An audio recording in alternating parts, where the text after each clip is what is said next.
If you're dating a narcissist or in a relationship with a narcissist, they'll alienate all your family members and your friends so that they get all the attention. And that'll just be the first of the games they play with you. Yeah. Then you have psychopathy, and the psychopaths are parasitical predators. And so the predator will take whatever you've got, and the parasite will live off you. And then here's a parasitical ideological statement. Property is theft, a classic Marxist trope.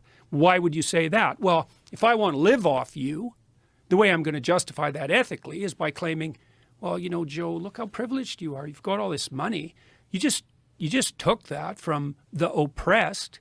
And if I'm manipulating you so that I get some of your money, that's only just because, first of all, it's exactly what you did. And second of all, well, why not spread some of that wealth around? So that's Machiavellianism, narcissism, and psychopathy, dark triad. They've expanded that recently to add another dimension that was missing, sadism. And the sadist takes positive delight in causing pain to others. And the Lulz culture, L-U-L-Z, the Lulz culture online is a culture of sadistic, Machiavellian, narcissistic psychopaths. Lulz meaning like people are joking around shit posting. Yeah. I did it for the lulz, and it's the plural of LOL, laugh out loud. But like if you look at the Urban Dictionary, for example, the definition of lulz is positive delight in the suffering of others. It's like, yeah, it's sadistic. And bloody well, social media just facilitates like I never thought of lulz as being sadistic. It's in and of itself, it's not a sufficient marker, right? You have to have like 6 or 7 things going on before it's clear that you're manifesting this underlying tetrad of personality traits. Like if you use the odd acronym and you're throwing out a joke at someone, this is a habitual pattern of doing nothing but provoking people online and using deception and lies to do it to attract attention to yourself. It has to be a very consistent pattern. But Paulos, first of all, and his crew of researchers and people who've been influenced by him have laid out this 4-dimensional structure of the dark side, let's say. And they've shown that hyper users of social media, Instagram, for example, and people who do a lot of anonymous shit posting are characterized by, what would you call it?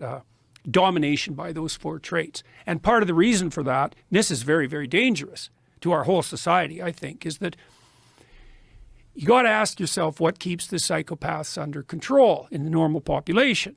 And the answer seems to be, especially on the male side, is that narcissistic aggressive men get put in their place by non-narcissistic aggressive men.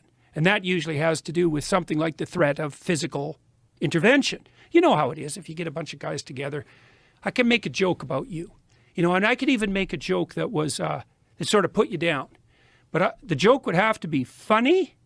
You'd have to have the opportunity to reciprocate, and you'd have to believe that I was doing it in good spirit. Because if I just used the opportunity to, stick the knife in, we're not going to get along with each other very long. And we know that, and men know that when they talk to each other.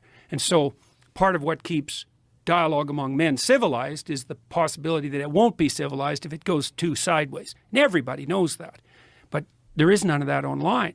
Because anybody can post anything about anyone, no matter how denigrating and derisive, especially if they do it anonymously, and there's zero consequence. In fact, quite the opposite.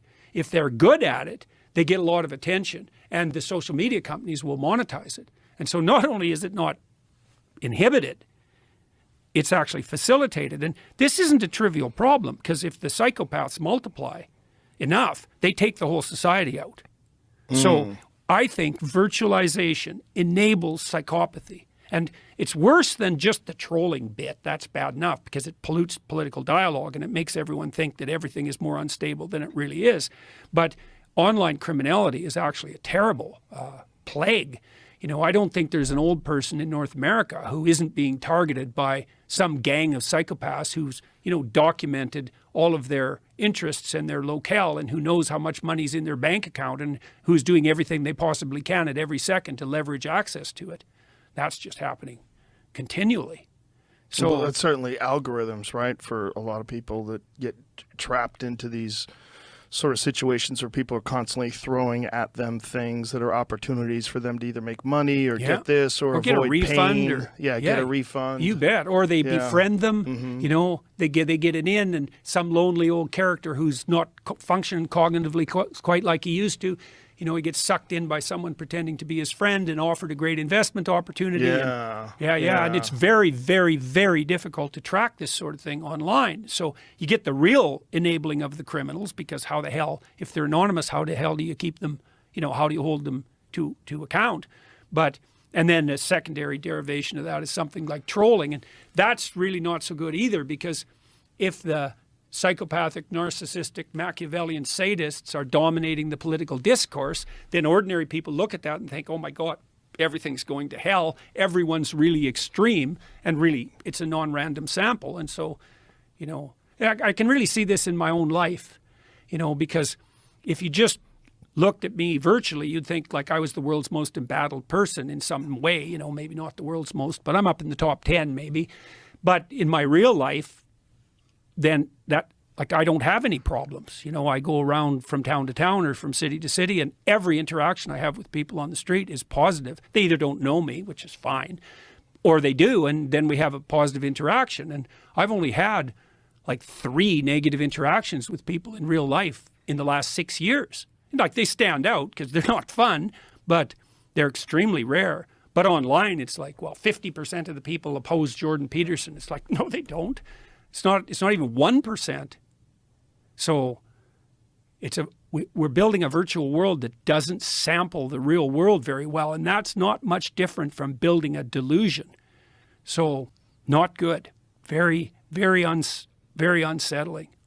So, that's Twitter.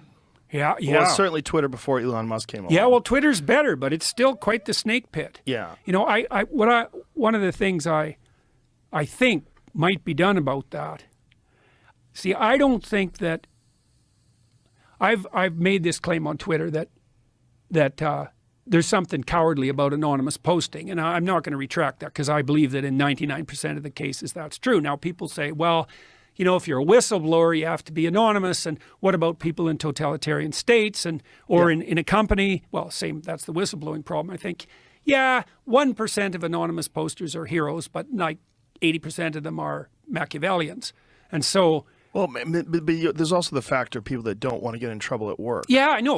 Well, that's kind of the whistleblower problem. But not even whistleblowers. I mean, people that just have opinions that You mean that might get them in trouble with the College of Psychologists in Ontario, for example? Yes. Yeah, I know. And so, well, I think one of the ways of handling that technically, what I'd like to see happen at Twitter, for example, you know, not that I'm in a position to know, because I know it's complicated, is I think the anonymous types should be separated from the real people.